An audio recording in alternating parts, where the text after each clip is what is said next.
Привет! Практически сразу после замены стучащего амортизатора начал беспокоить стук в двери багажника.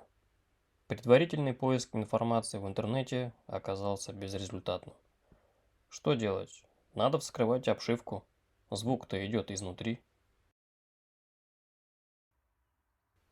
Разборку я начал вот с этого большого куска пластика, самого заднего. Откручиваем вот здесь болты, снимаем заглушки. Здесь у нас саморез. Здесь еще один саморез. Здесь пистоны. Тоже резьбовые. А оказалось, надо было начинать вот с этого длинного. А потом уже снимать боковые. Потому что большой закреплен на саморезах по бокам. Вот я, значит, их удалил. Боковые, серединку. Вот одна сторона. Нужно аккуратненько выдергивать. Потому что что? Потому что я сломал один кронштейн.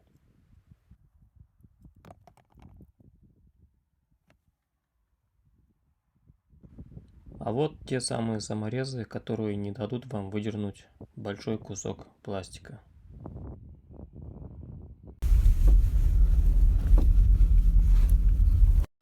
Как вы уже, наверное, поняли, ничего не найдя внутри двери, я решил покататься в багажнике. Где-то вот отсюда.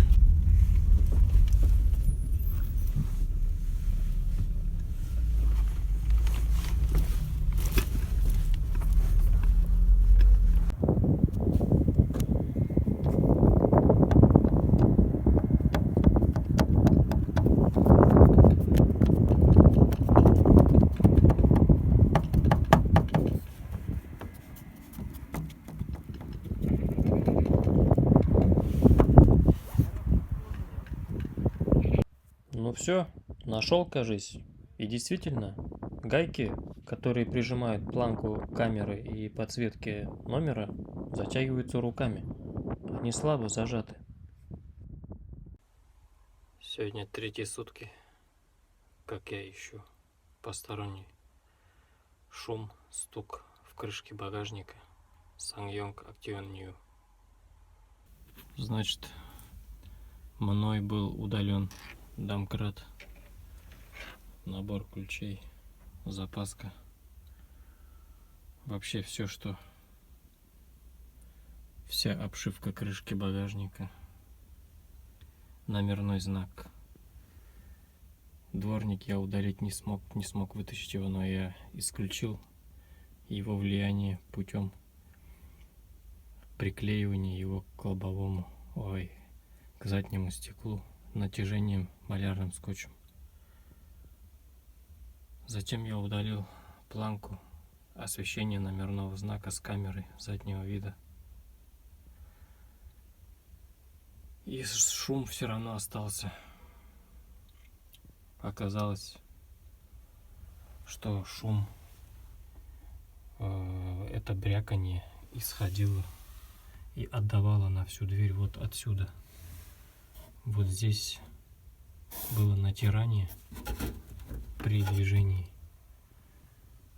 Я просто взял хозяйственное масло и смазал вот здесь вот. Закрыл дверь и поехал. И шум, стук посторонний пропал. Не прошло и 3 суток, как я его нашел.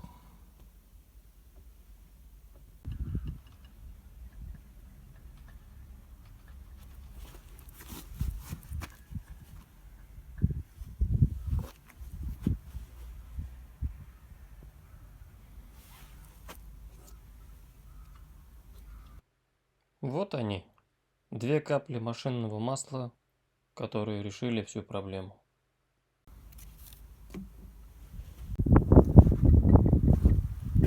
Вот просто вот здесь надо было смазать вот эту плоскость и вот эту. Вот здесь вот видно, что она терлась прямо.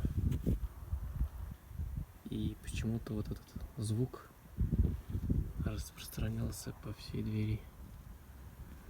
Как будто что-то там кричало. Вот тут многие могут подумать, что просто надо было открутить эти резинки, чтобы дверь более плотно закрывалась и не ходила. Да, дверь действительно как будто бы перестает ходить, но бряка не остается. Так, помните, я раздолбал вот этот кронштейн, когда я его снимал? Вот такой же целый. А вот он треснутый. В общем, я его хотел приклеить на дихлоретан. Я его не нашел у нас в городе. И взял другой клей. Такой вот.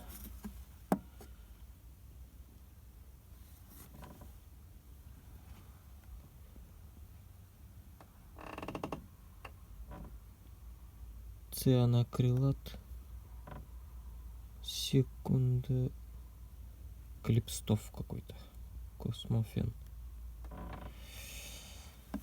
Я его приклеил вчера. Сейчас попробую установить. Посмотрим, отойдет он или останется. Кронштейн, приклеенный, благополучно отошел. Обратно я разбирать не стал, так как закрепилась обшивка нормально. Да и ни клея другого, ни детали другой у меня нет. Надеюсь, это видео убережет кого-то от разборки половины машины. Всем пока.